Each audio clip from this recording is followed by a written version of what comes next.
Hello students, in this video we'll discuss chapter number 1 representation of geographical features। बेटा ये chapter होने वाला आपके लिए बहुत ईजी क्योंकि इस चैप्टर में बहुत सारी चीज़ें आप ऐसी पढ़ने वाले हैं जो आपने आपके क्लास 4 क्लास 5 में पढ़ी होगी। जैसे आप सबको पता है कि ग्लोब्स क्या होते हैं, मैप्स क्या होते हैं, कितने टाइप के मैप्स होते हैं, पढ़ा है ना बेटा कहीं ना कहीं हम लोगों ने ये। तो देखते हैं क्या पढ़ेंगे इस चैप्टर में हम। तो पहले तो हम देखेंगे मैप्स, है ना। पहले इंट्रोडक्शन देखेंगे, फिर हम लोग देखेंगे कि भैया मैप्स, स्केचेस और प्लान्स में क्या डिफरेंस होता है ना। ग्लोब और मैप्स में क्या डिफरेंस है। फिर हम लोग देखेंगे कि भाई इंपॉर्टेंस क्या है मैप्स की, हम क्यों मैप्स बनाते हैं।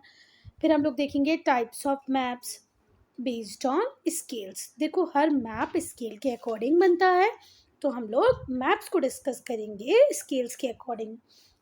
फिर हम लोग देखेंगे स्केल क्या है, मीनिंग क्या है स्केल का, यूजेस क्या है। स्केल जिनके अकॉर्डिंग मैप बनाया जाता है उसके डिफरेंट टाइप है, वो हम लोग यहाँ डिस्कस करेंगे।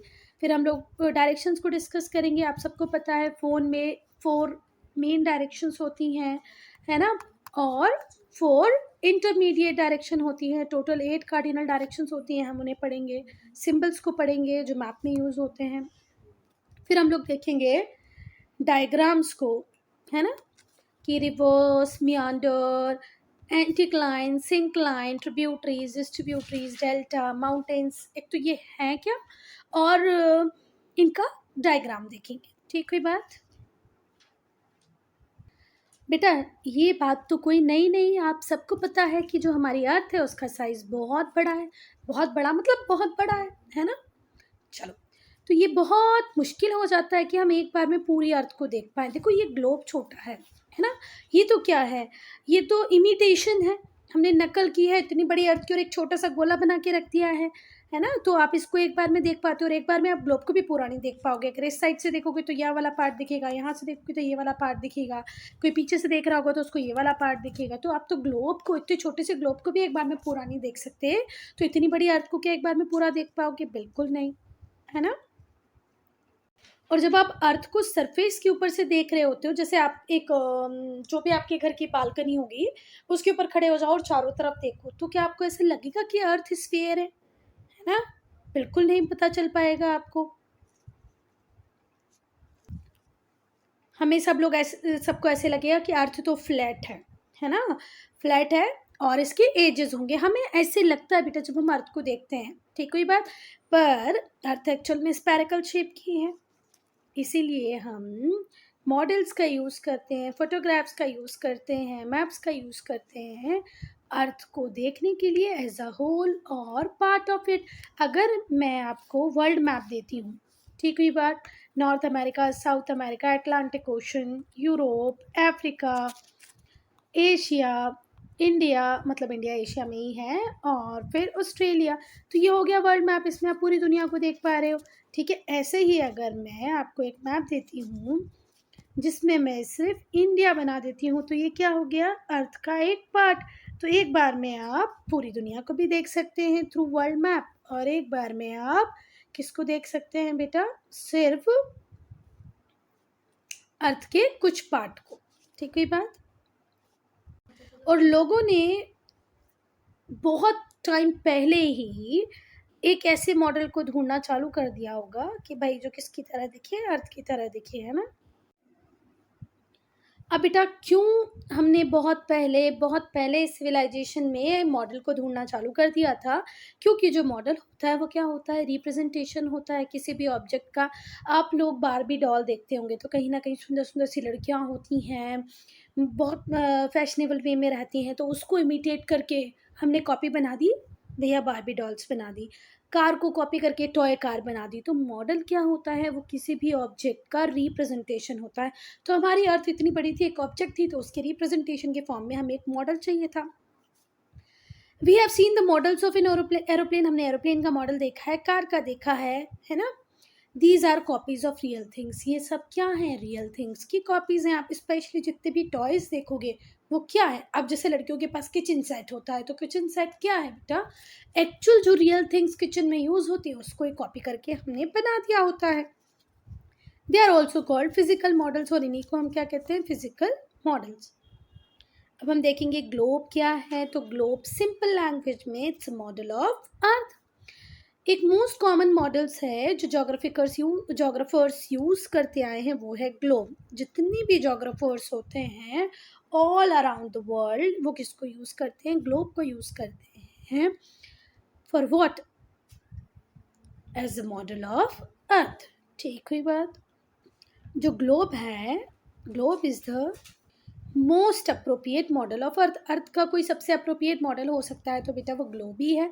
देखो ये होता है ग्लोब, आप लोगों ने पहले भी देखा होगा, कुछ बच्चों के घरों में भी होगा, किसी ने स्कूल में देखा होगा, किसी ने लाइब्रेरी में देखा होगा। ये राउंड होता है अर्थ की तरह, सारे कॉन्टिनेंट्स को दिखाता है, सारे ओशंस को दिखाता है इनके ट्रू शेप्स एंड साइजेस में। ठीक हुई बात। तो ग्लोब क्या है, मॉडल है अर्थ का, एक अप्रोप्रिएट मॉडल है अर्थ का। ये अर्थ की तरह ही राउंड है, ये सारे कॉन्टिनेंट्स को भी दिखाता है। कॉन्टिनेंट्स कितने हैं बेटा, 7। ठीक है, तो सारे 7 कॉन्टिनेंट को दिखाता है, Antarctica, north America, south America, Europe, Africa, Asia, Australia. ठीक है, फिर सारे ओशंस को दिखाता है। कितने ओशन है, 5। Atlantic ocean, Pacific ocean, Arctic ocean, Indian ocean, southern ocean. ठीक हुई बात। चलो, तो ग्लोब के कुछ डिसएडवांटेजेस हैं बेटा, कि बेटा हम पूरी अर्थ को ग्लोब की हेल्प से, अगर हम बोले कि ग्लोब अर्थ का एक मॉडल है, हम पूरी अर्थ को एक बार में देख लेंगे ग्लोब के ऊपर, तो ऐसा नहीं हो सकता बेटा। We can see only half of the globe at a time. एक बार में हमें आधा ही ग्लोब दिखेगा जो हमारे फ्रंट साइज में होगा, क्योंकि वो भी राउंड है, तो पीछे वाली साइड को हम देख ही नहीं पाएंगे। A globe can not be develop for a part of the earth. अब बेटा मैप तो मैंने अभी आपको बताया ना कि मैं मैप इंडिया का भी बना सकती हूँ out of world map. World map में मैंने जहाँ सारे कॉन्टिनेंट, सारे ओशन को दिखाया, इंडिया के मैप में मैं सिर्फ इंडिया को दिखाती हूँ। और तो और इंडिया के मैप में से मैं अपने मध्य प्रदेश का मैप भी अलग कर सकती हूँ, एमपी का मैप भी बना सकती हूँ। पर ग्लोब के ऊपर ये पॉसिबल नहीं है कि मैं एमपी का ग्लोब बना लूँ, या मैं इंडिया का ग्लोब बना लूँ, या मैं नॉर्थ अमेरिका अकेले को दिखा दूँ। ये पॉसिबल ही नहीं है ग्लोब के ऊपर। तो ग्लोब पे आपको पूरे अर्थ को एक बार में ही दिखाना होता है, और जिसको आप एक बार में देख नहीं पाओगे, दिखाना पूरी अर्थ को है, पर जब हम देखते हैं तो हमें सिर्फ एक फ्रंट पार्ट दिखता है, पीछे वाला पार्ट दिखता ही नहीं है। तो ज़रा ध्यान से सुनना कि we can see only half of a globe at a time. एक बार में हम हाफ ऑफ ग्लोब को देख सकते हैं। ग्लोब को डेवलप नहीं कर सकते, किसके लिए, किसी एक पर्टिकुलर पार्ट के लिए, अर्थ के किसी एक पर्टिकुलर पार्ट को आप ग्लोब की सहायता से नहीं दिखा सकते। नेक्स्ट है, ये हमें डिटेल्ड इन्फॉर्मेशन नहीं देता, क्योंकि इसका साइज बहुत स्मॉल होता है। तो मैडम आप कैसी बात करिए, साइज़ हम बढ़ा देंगे। बेटा अगर हमने साइज़ बढ़ा दिया तो हम उसको हैंडल नहीं कर पाएंगे ना, उसको हमें कहीं लाने ले जाने में, ढूंढने में, चीज़ों को ढूंढने में कितनी प्रॉब्लम होगी। सोचो अगर मैं रूम के बराबर ग्लोब बना दूँ और मुझे छोटे छोटे एरियाज़ को देखना होगा, तो हर तरफ सीढ़ियाँ नहीं लगानी पड़ेगी ऊपर नीचे देखने के लिए। तो ग्लोब में डिटेल्ड इन्फॉर्मेशन को नहीं दिया जाता। क्यों? क्योंकि उसका साइज़ स्मॉल होता है। साइज़ बढ़ाओगे तो और डिफ़िकल्टी हो जाएगी। It is difficult to build large sized globe, और ये बहुत मुश्किल है कि लार्ज साइज ग्लोब हम बना सकें। अब अगर बहुत बड़ा मैप बना भी दिया तो बहुत बल्की हो जाएगा, टफ हो जाएगा उसको हैंडल करना। ठीक हुई बात। फर्स्ट ग्लोब की हम बात करेंगे तो ऐसे माना जाता है कि जो पहला ग्लोब है वो एंशिएंट ग्रीक में डेवलप हुआ था 150 बीसी में। बीसी मतलब बिफोर क्राइस्ट। आज हम बेटा कहाँ पर हैं, 2024 में हैं। इससे आप 1 तक रिवर्स जाओ तो हो जाएंगे आपके 2024 ईयर्स, और उसमें फिर आपको रिवर्स जाना है 150 बीसी तक। तो सोचो कितने साल पहले बना था पहला मैप, 4712 है ना, 2174 ईयर्स बैक हमारा पहला मैप बना था। कहाँ पर बना था, एंशिएंट ग्रीक में। बीसी बोले तो बिफोर क्राइस्ट। ठीक हुई बात। चलो, अब हमने ग्लोब के इतने सारे डिसएडवांटेजेस पढ़ लिए हैं, तो इतने सारे डिसएडवांटेजेस को जब हमारे जोग्राफर्स ने देखा तो उन्हें किसी डिवाइस की रिक्वायरमेंट लगी जो कि सिंपल भी हो, इजी टू मेक हो, इजी टू हैंडल हो, इजी टू अंडरस्टैंड हो, और अर्थ को बेटर वे में रिप्रेजेंट कर सके। तो इसका सोल्यूशन मिला हमें किस में बेटा, मैप में। ठीक हुई बात।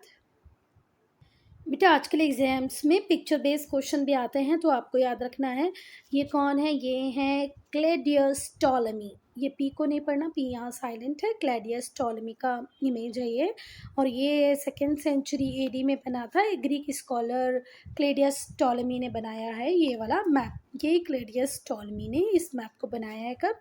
2nd सेंचुरी एडी में। ठीक है बात। एडी बोले तो एनो डोमिनी। बेटा अब हम पढ़ेंगे मैप्स को। तो मैप्स को ड्रॉ किया जाता है फ्लैट सरफेस पे। जैसे कि हम ग्लोब को ड्रॉ कर रहे थे कर्व सरफेस पे, वही मैप हम ड्रॉ करेंगे फ्लैट सरफेस पे। और ये एक यूजफुल ऑल्टरनेटिव है। तो मैप ग्लोब का एक अच्छा खासा ऑल्टरनेटिव हमें मिल जाता है, जो कि फ्लैट सरफेस पे बना है। जबकि हमारा ग्लोब किस पे बना था बेटा? कर्व्ड सरफेस पे बना था, है ना। देखो, जब भी एक फुटबॉल को आप हाथ में लेते हो, बास्केटबॉल को आप हाथ में लेते हो, तो उसका कोई भी सरफेस आप फ्रंट से देखो, बैक से देखो, नीचे से देखो, ऊपर से देखो, आपको फ्लैट नहीं मिलेगा। वो कहीं ना कहीं हर जगह से कैसा होता है? कर्व्ड। तो ग्लोब किस पे बना होता है बेटा? कर्व्ड सरफेस पे। जबकि मैप किस पे बना है? फ्लैट सरफेस पे। आई बात समझ में? ये जो वर्ड मैप है, ये लैटिन वर्ड से डिराइव हुआ है। वर्ड मैप किस भाषा से लिया गया है? लैटिन भाषा से लिया गया है, लैटिन भाषा से डिराइव है। और लैटिन भाषा का कौन सा शब्द है जिससे मैप आया है? तो मैपा। ठीक है, मैपा। तो मैपा से आया है मैप वर्ड। मैपा किस भाषा का वर्ड था? लैटिन वर्ड का। तो मैप भी किस भाषा से आया? लैटिन भाषा से आया। इस मैपा का मतलब होता था क्लॉथ और नैपकिन। ठीक है बात। बेटा जो पहले मैप बनाए गए थे उस टाइम में पेपर तो चलता नहीं था, तो पहले मैप किसके ऊपर बनाए गए? स्किन के ऊपर और क्लॉथ के ऊपर। देखो, मैप बनाने का साइंस भी बहुत पुराना है। उस टाइम तक पेपर मैसिव लेवल पे डेवलप नहीं हो पाए थे। कहीं कहीं पेपरस से पेपर बनाया जा रहा था। पर शुरुआती मैप किसके ऊपर बने बेटा? कपड़े के ऊपर बने, जानवरों की स्किन के ऊपर बने। जो एंशियंट मैप थे were on flat surface as people thought earth was flat. देखो, उस टाइम में जब मैप बन रहे थे तो लोगों को पता ही नहीं था ना कि अर्थ तो स्पेयर शेप का है, जियोइड है, इक्वेटोरियल रीजन में बल्जेस हैं, ऊपर से फ्लैट है। ये तो हमको बाद की स्टडीज ने बताया, है ना।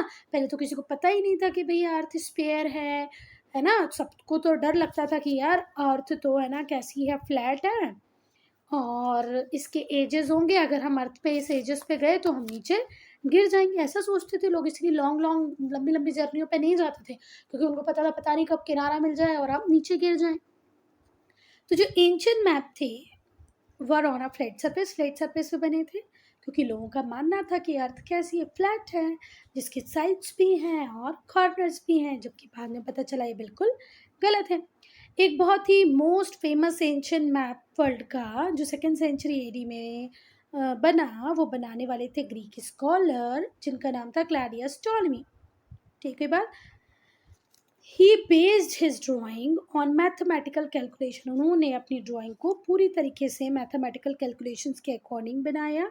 जो इन्फॉर्मेशन उन्हें सेलर्स एक्सप्लोरर्स देते थे, उन सारी इन्फॉर्मेशंस को उन्होंने प्रॉपर्ली गैदर किया, अरेंज किया और फिर मैप बनाया। ये ओल्डेस्ट नोन मैप है, जिसको बनाने वाले हैं कौन बेटा? एस्ट्रोलॉजर। कौन बेटा? जोग्राफर। जो कहाँ से थे? ग्रीक से थे।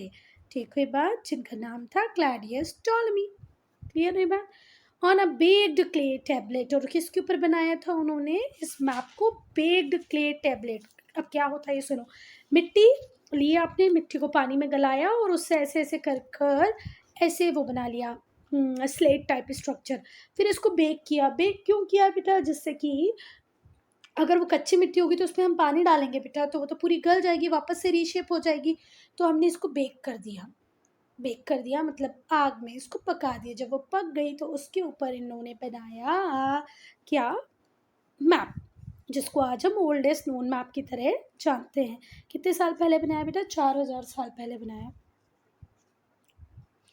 अब बेटा मैप क्या होता है? मैप एक सिंबॉलिक रिप्रेजेंटेशन है, जो या तो पूरी अर्थ सरफेस को दिखाता है और कई बार अर्थ के एक पार्ट को भी फ्लैट सरफेस पे दिखा देता है। जैसे मैंने पहले ही बोला, अगर वर्ल्ड मैप बनाया है, North America, south America, Europe, Africa, Africa से निकला एशिया, है ना, मैं मतलब दोनों साइड जुड़ा हुआ है, यहाँ पे भी जुड़ा हुआ है, यूरोप से भी जुड़ा हुआ है। यहाँ बीच में कहीं पर यूराल माउंटेन की वजह से, कहीं पर कैस्पियन सी की वजह से यहाँ पर एक नेचुरल बैरियर बन जाता है, अदरवाइज तो ये सब जुड़े हुए हैं। यहाँ ऑस्ट्रेलिया है, यहाँ अंटार्कटिका है, यहाँ आर्कटिक ओशन है। तो अगर मैंने ये मैप बनाया तो वर्ल्ड मैप हो गया, इसमें पूरी अर्थ दिख रही है। फिर अगर मैंने सिर्फ इंडिया का मैप बनाया, मतलब अर्थ के एक पार्ट को बना दिया, आई बात समझ में? चलो बेटा, जो मैप होता है वो अर्थ के फोटोग्राफ जैसा नहीं होता, आप कंफ्यूज नहीं होना। It is not the same as photograph of अर्थ।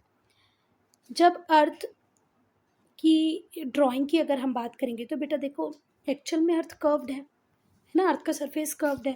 अगर हम उसको फ्लैट सरफेस पे दिखाएंगे, मैप पे दिखाएंगे, तो जो कुछ एरिया होगा वो डिस्टॉर्टेड तो होगा ही। ऑब्वियसली बात है ना। देखो, आप लोगों को कई बार पैकिंग करने के लिए पेपर मिलेगा, पेपर स्क्वायर पीस होगा या रेक्टेंगुलर पीस होगा।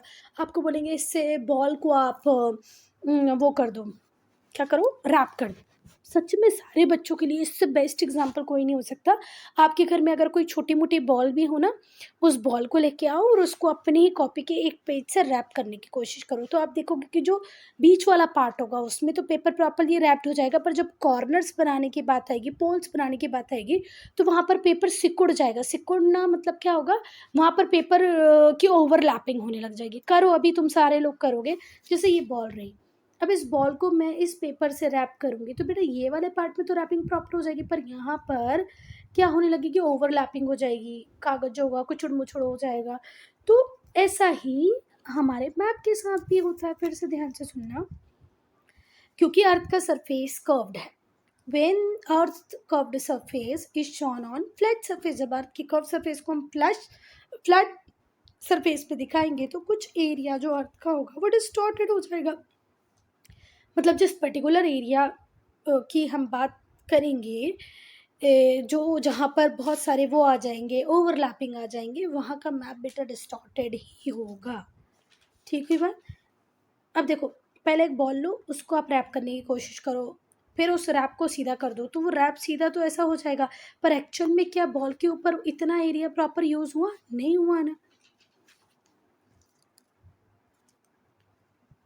बेटा अगर ऐसे ही मैं एक संतरा लूँ, उसको छील दूँ और फिर उसको फ्लैट करने की कोशिश करूँ, तो कहीं कहीं पे स्ट्रेच आएंगे, कहीं पर वो संतरे का जो छिलका होगा, पील होगा, वो फट जाएगा।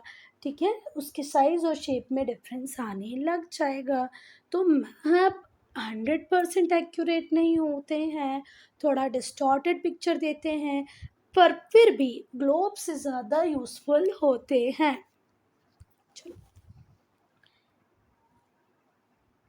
बेटा, अब हम देखेंगे कि एक्यूरेट मैप में क्या क्या क्वालिटीज़ होती हैं। अब देखो, आप लोग पीडीएफ कितना अच्छा भेजते हो, मतलब पीडीएफ थोड़ा प्रॉपर बनाया करो बेटा।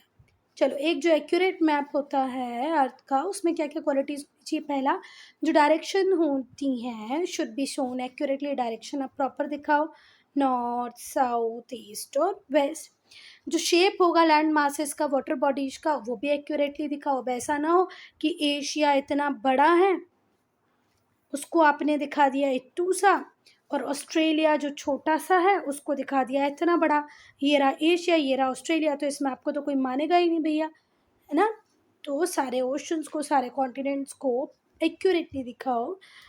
All the area should be shown in their proper size in relation to each other.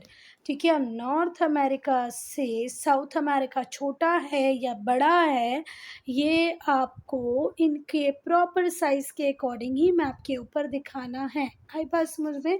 जितना भी एरिया होगा उसे प्रॉपर साइज के अकॉर्डिंग ही दिखाना है, एक दूसरे के रिलेशन में।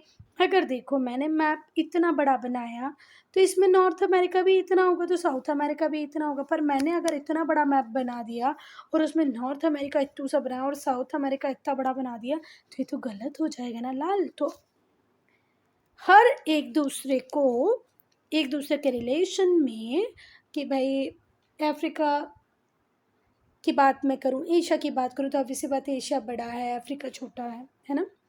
तो आपको एक दूसरे के रिलेशन में चीज़ों को प्रॉपर साइज में दिखाना है। अब बेटा, एक मैप में ये सारी क्वालिटीज़ नहीं होती हैं। Map can not have all these qualities. इसीलिए जो चॉइस होती है मैप की वो डिपेंड करती है कि भाई आप किस पर्टिकुलर पर्पज़ के लिए उसको यूज़ करना चाहते हैं, उसके अकॉर्डिंग उसे बनाया जाता है, ड्रॉ किया जाता है। स्केच की बात करें तो स्केच क्या होते हैं बेटा? रफ मैप्स होते हैं। What do you mean by sketch? Sketch are rough maps. हम इन्हें क्यों बनाते हैं? किसी प्लेस को ढूंढने के लिए, किसी लोकेशन को ढूंढने के लिए, ठीक है। इन मैप्स में किसी स्केल का यूज़ नहीं होता। जो डिफरेंट पार्ट्स होते हैं उनमें रफ ड्राइंग बना दी जाती है, कोई फिक्स रेशो नहीं होता विथ ग्राउंड सिचुएशन। जैसे मुझे मेरे फ्रेंड को बताना है कि यार तुम मेरे घर आ जाओ, तो मैं ऐसे बताऊंगी वर्धमान पब्लिक स्कूल से राइट टर्न लेना, फिर लेफ़्ट टर्न लेना, लेफ़्ट टर्न पे यहाँ पर आओगे तो तुम्हें एक बहुत बड़ा सा मॉल दिखेगा, उस मॉल से फिर तुम राइट टर्न ले लेना, फिर तुम पहला लेफ़्ट ले लेना, फिर तुम्हें एक कॉलोनी दिखेगी, यहाँ पर मेरी मल्टी होगी, यहाँ पर तुम आ जाना।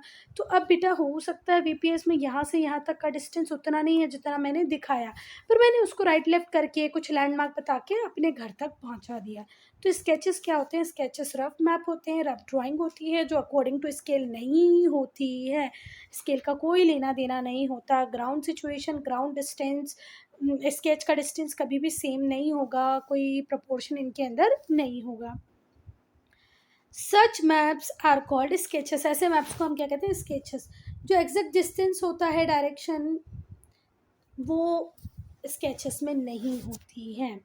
साइंस और symbols are also not use. Signs and symbols हम अपने अकॉर्डिंग बना लेते हैं, इसीलिए हम इसे किसी भी एरिया का रफ मैप कहते हैं। ठीक है बात। चलो अब प्लान क्या होता है?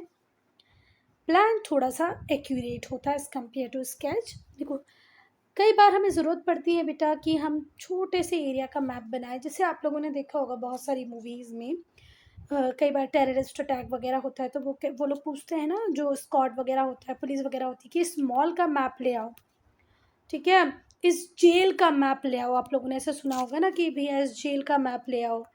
फिर एक मूवी अभी हम लोगों ने देखी थी सलमान खान वाली, उसमें वो हॉस्पिटल का मैप लाता है, शायद एक था टाइगर या टाइगर जिंदा है उसमें, है ना। हॉस्पिटल का मैप ले आओ, जेल का मैप ले आओ, या मॉल का मैप ले आओ, ऐसे बहुत बार होता है। तो कई बार हमें छोटे एरिया को बड़े स्केल पे दिखाना होता है, हाँ, तो इसके लिए बनता है प्लान। सच में एक मूवी, मुझे शायद वो एक था टाइगर या टाइगर जिंदा है, उसमें वो जो नर्सेज वगैरह होती हैं वो हॉस्पिटल में हो जाती हैं, तो सलमान खान कटरीना कैफ उनको लेने जाते हैं, तो उनके पास एक हॉस्पिटल का वो होता है ना मैप, तो उसको कहते हैं प्लान। आई बस समझ। चलो, तो sometimes we have to draw a map of a very small area. कई बार हमें बहुत स्मॉल एरिया का भी मैप बनाना पड़ता है, किसी घर का, किसी स्कूल बिल्डिंग का, किसी हॉस्पिटल का। इस लेआउट को हम क्या कहते हैं? इस मैप को हम क्या कहते हैं? लेआउट प्लान और प्लान, ठीक है। You can find out the length and breadth of each room, ठीक है, फ्रॉम द लेआउट प्लान। आपके घर का जो भी लेआउट प्लान होगा उससे आप रूम की लेंथ ब्रेथ को जान पाओगे। जो प्लान होता है वो ऑलवेज अकॉर्डिंग टू स्केल होता है। तभी मैंने बोला कि स्केल से थोड़े से ज़्यादा एक्यूरेट होते हैं, या थोड़े से नहीं, पूरे एक्यूरेट होते हैं प्लान। जो प्लान होता है वो लार्ज स्केल पे बनाया जाता है, जबकि जो मैप होता है उसमें बहुत बड़े एरिया को बहुत छोटे से पेपर पे दिखाना होता है, इसलिए वो स्मॉल स्केल पे बनाया जाता है। अब देखो बेटा, मैं अपने घर का भी इतना बड़ा मैप बना रही हूँ, पूरे वर्ल्ड का भी इतना बड़ा मैप बना रही हूँ, तो यहाँ पर इस मैप को हम लार्ज स्केल मैप कहेंगे और इसको हम स्मॉल स्केल मैप कहेंगे। आई बात समझ में? बेसिकली जो प्लान होता है वो स्मॉल एरियाज़ को दिखाता है बिल्कुल कंप्लीट डिटेल के साथ। तो आपको कंप्लीट डिटेल में स्मॉल एरिया को दिखाना है तो आप क्या बनाओगे? Map, sorry, plan. और आपको बहुत बड़े एरिया को दिखाना है तो आप क्या बनाओगे? मैप। आई बात समझ में? मैप स्मॉल स्केल पे बनते हैं जबकि प्लान लार्ज स्केल पे बनते हैं। ठीक है बात। अब यहाँ पे जो आपको टॉपिक दिया इम्पोर्टेंस ऑफ मैप, इस पे क्वेश्चन भी होगा, write down the importance of map. तो ये क्वेश्चन के लिए भी हमें लर्न करना है, इसलिए प्रॉपर लर्न करेंगे। जो मैप होता है वो कंपेरेटिवली लेस एक्यूरेट होता है ग्लोब से, पर इसके फिर भी बहुत सारे एडवांटेजेस है बेटा, इसीलिए मैप से ज़्यादा यूज़ ग्लोब होता है। अब ये वाले पॉइंट्स को हमें लर्न करना है, तो एक बार आराम से समझो कि हमें सारे फैक्ट्स जो हैं अर्थ के मैप के ऊपर देखने को मिल जाते हैं। We get all the facts about the earth on map या फ्रॉम मैप। हमें मैप से सारे फैक्ट्स देखने को मिल जाते हैं अर्थ के। ये प्लानिंग और एडमिनिस्ट्रेटिव पर्पस के लिए वाइडली यूज्ड होते हैं।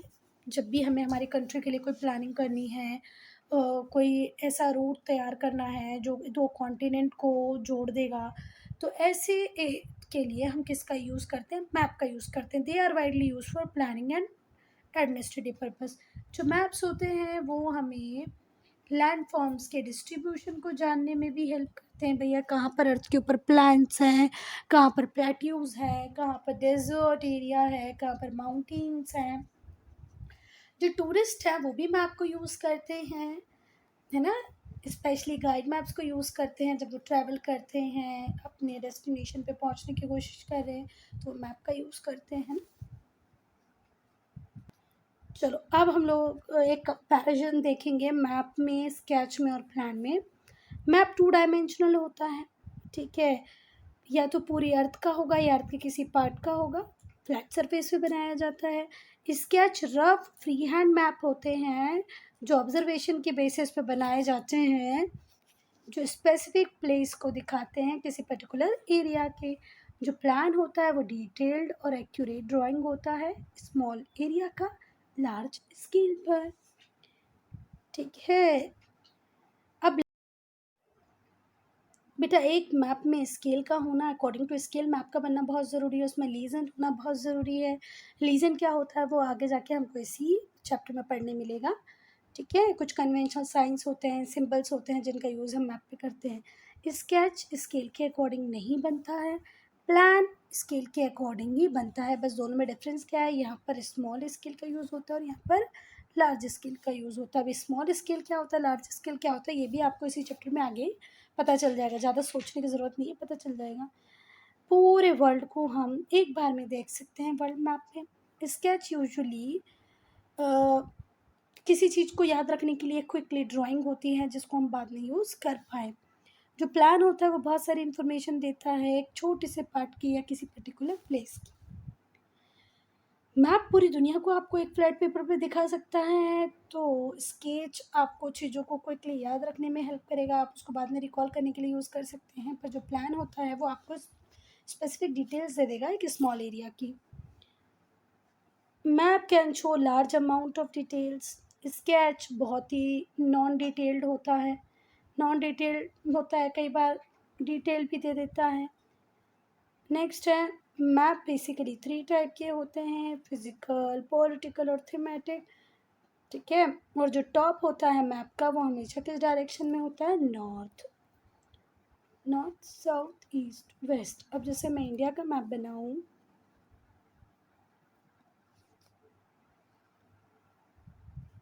तो ये इंडिया का साउथ है, ये इंडिया का नॉर्थ है, ये इंडिया का ईस्ट है और ये इंडिया का वेस्ट है। आई बात समझ में, नॉर्थ साउथ ईस्ट और वेस्ट।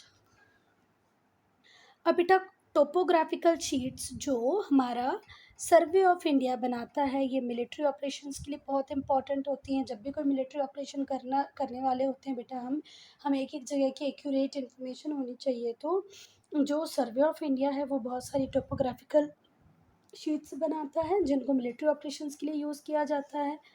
मैप्स को कई बार हम एकेडमिक पर्पसेस के लिए भी यूज़ करते हैं। जो पिक्टोरल मैप्स होते हैं वो सिर्फ अट्रैक्टिव नहीं होते बेटा, पर वो बहुत ही कॉम्प्लेक्स फीचर्स को दिखाने में भी हेल्प करते हैं, हमारी लर्न करने में हेल्प करते हैं।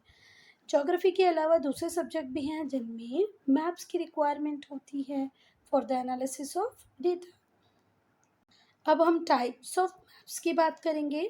2 टाइप्स के मैप होते हैं, लार्ज स्केल मैप्स और small scale map. Large scale map मैंने तभी इसलिए उसको उस मैटर को वहाँ पर नहीं उलझाया क्योंकि मुझे पता था कि हम बाद में से पढ़ेंगे। जो लार्ज स्केल मैप होते हैं वो स्मॉल एरिया को दिखाते हैं अर्थ के, पर सारे फीचर्स को दिखाते हैं डिटेल में।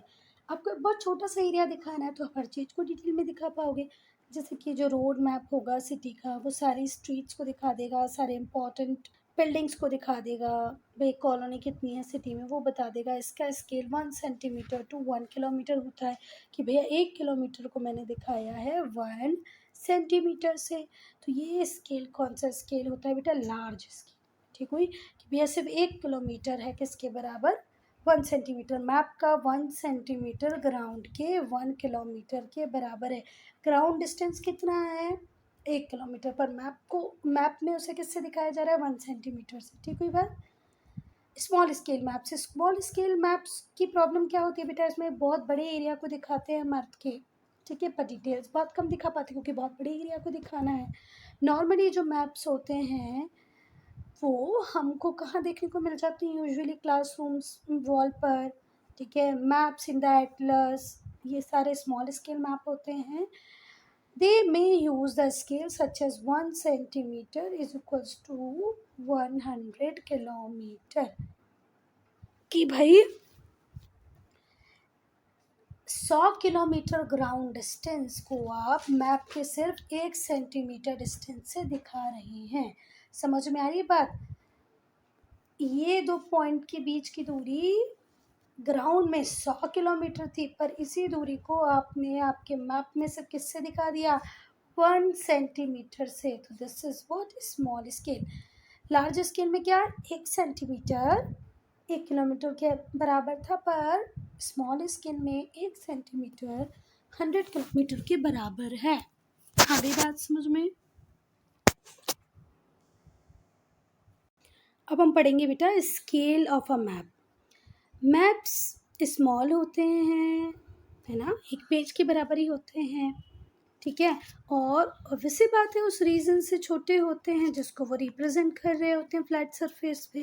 देखो मेरी बात, आपके एरिया के मैप को मैं बनाने की बात करूँ या आपके स्कूल के मैप को बनाने की बात करूँ, तो स्कूल तो कितना बड़ा है, पर आप उसको बनाओगे आपके एक कॉपी के पेज पर ही ना। तो समझ में आ रही है बात? मैप्स जो होते हैं वो छोटे होते हैं, ठीक है, उस रीज़न से जिसको वो उस पर्टिकुलर पेज के ऊपर दिखा रहे होते हैं। ठीक है बात? Maps are smaller than region which they represent on flat surface. तो अब रिलेशनशिप तो बताना पड़ेगा ना कि भैया डिस्टेंस मैप में कितना है और ग्राउंड में डिस्टेंस कितना है। अब जैसे मेरे स्कूल में टेनिस कोर्ट से लेकर के स्विमिंग पूल का जो डिस्टेंस है वो 1 किलोमीटर का है। पर क्या मैं 1 किलोमीटर जितना बड़ा पेज लेके आ सकती हूँ? नहीं। तो मैं बोलूँगी भैया कि मैं 1 किलोमीटर को दिखा रही हूँ 1 सेंटीमीटर से। आगे बात समझ में? चलो, तो हमें कोई ना कोई रिलेशनशिप बताना पड़ेगा बेटा कि जो मैप में डिस्टेंस दिखाया जा रहा है और एक्चुअल में ग्राउंड में जो डिस्टेंस है वो ये है। जो मैप मेकर होते हैं वो स्केल के अकॉर्डिंग ही मैप बनाते हैं। जो स्केल होता है वो रेशो होता है between the map distance and ground distance कि भैया ये जो मैप बनाया है इसमें कितना डिस्टेंस दिया है मैंने रिस्पेक्टिवली उन दोनों पॉइंट के बीच में, और एक्चुअल ग्राउंड में उन दोनों पॉइंट के बीच में क्या डिफरेंस था, उसके रेशो को ही क्या कहते हैं हम? स्केल। तो जो स्केल है वो क्या है? रेशो है between what? Between the map distance. Map के अंदर दो पॉइंट में हमने कितना डिस्टेंस लिया as compare to ground distance. On a map पर जो स्केल होता है उसे बहुत तरीके से हम एक्सप्रेस कर सकते हैं। कुछ स्केल्स को हम यहाँ पर पढ़ेंगे। पहला होता है वर्बल स्केल और वर्बल स्टेटमेंट। इस टाइप के स्केल में जो यूनिट होती है मेजरमेंट की उसे दे दिया जाता है। Suppose the given scale on a map is 1 centimetre equals to 10 centimetre. इसका मतलब है जो डिस्टेंस होगा 1 सेंटीमीटर का दो पॉइंट के बीच में वो मैप पर होगा, पर वो एक्चुअली किसको दिखा रहा होगा? दो पॉइंट में ग्राउंड में उन दो पॉइंट में 10 किलोमीटर का डिफरेंस था। उसी 10 किलोमीटर को हम मैप में किससे दिखाएंगे? 1 सेंटीमीटर से दिखाएंगे। आई बात समझ में? चलो, सो this means distance of 1 centimeter between any two point on a map is equal to distance of 10 kilometer on the ground between the same two points। मैं बोल रही हूँ ना, हमारे टेनिस कोर्ट से स्विमिंग पूल का डिस्टेंस जो है वो 10 किलोमीटर सपोज करो, मान लो वैसे है 1 किलोमीटर, पर वहीं जब हम उसको मैप में दिखाएंगे तो मैप में दिखाते टाइम क्या दिखाएंगे कि भैया यहाँ पर टेनिस कोर्ट है और यहाँ पर ही स्विमिंग पूल है, और दोनों के बीच में कितने का डिस्टेंस दिखाएंगे? 1 सेंटीमीटर का। और मैप के ऊपर लिख देंगे कि भाई 1 सेंटीमीटर किसको दिखा रहा है? 10 किलोमीटर को दिखा रहा है। Representative fraction. इसको थोड़ा ध्यान से समझना।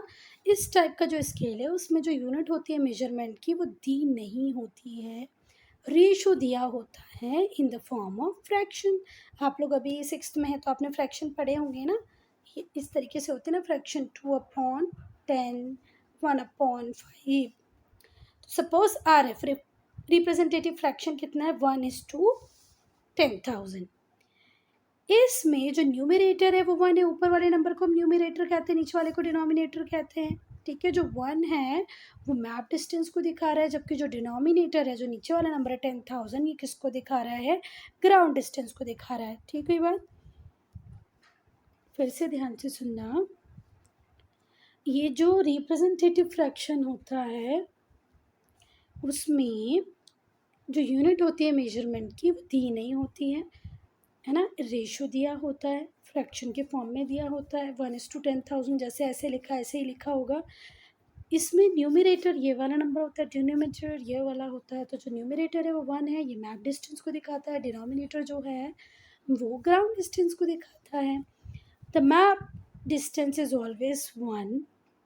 We can give some units for measurement of map distance. Map distance के लिए अलग अलग यूनिट्स दी हुई होती, आप कोई भी यूनिट ले सकते हो ग्राउंड डिस्टेंस, मैप डिस्टेंस के लिए। ठीक है, और ये जो स्केल है ये यूनिवर्सली यूज़ होता है, मतलब हर जगह यूज़ हो रहा है। अब हम लीनियर स्केल की बात करेंगे, तो जो बेटा लीनियर स्केल होता है वो स्ट्रेट लाइन को यूज़ करता है, किसको शो करने के लिए, मैप डिस्टेंस को शो करने के लिए। जो लेंथ होती है लाइन की उसे मार्क्ड किया जाता है किससे, ग्राउंड डिस्टेंस से। देखो एग्जांपल देखना फिर समझ में आएगा। जो मेन लाइन होती है उसे फिर नंबर ऑफ पार्ट्स में डिवाइड कर दिया जाता है कन्वीनियंस के अकॉर्डिंग। ये जो स्केल होता है बेसिकली मैप डिस्टेंस को डायरेक्टली दिखाता है, corresponding value of ground distance. जैसे देखो ये पूरा कितने का दिखा रहा है कि भैया ये 10 किलोमीटर का है। ठीक है, फिर 10 किलोमीटर में भी इन्होंने छोटे छोटे पार्ट बना दिए, ये 2 किलोमीटर होगा, यहाँ तक 4 किलोमीटर होगा, यहाँ तक 6 किलोमीटर होगा, यहाँ 8 और ये 10। ठीक है बात, तो इस तरीके से फिर सब डिवीजन होते हैं इसके। चलो फिर से पढ़ना। इस टाइप का जो स्केल होता है उसमें स्ट्रेट लाइन का यूज़ होता है मैप डिस्टेंस को दिखाने के लिए। जो लेंथ होती है लाइन की उसे मार्क्ड किया जाता है किससे, ग्राउंड डिस्टेंस से। अभी हमने जैसे कि देखा जो मेन लाइन होती है उसको फिर से डिवाइड कर दिया जाता है कन्वीनियंट यूज़ के लिए। ये देखो जो मेन लाइन है उसको हमने फिर से डिवाइड कर दिया। क्या बात समझ में आ रही है? ये जो स्केल है ये बेसिकली दिखाता है मैप डिस्टेंस को directly and corresponding value of ground distance. So student, I am ending this video here. Only if you have any doubt, any problem to write in comment section. हम लोग part 2 start करेंगे directions on maps.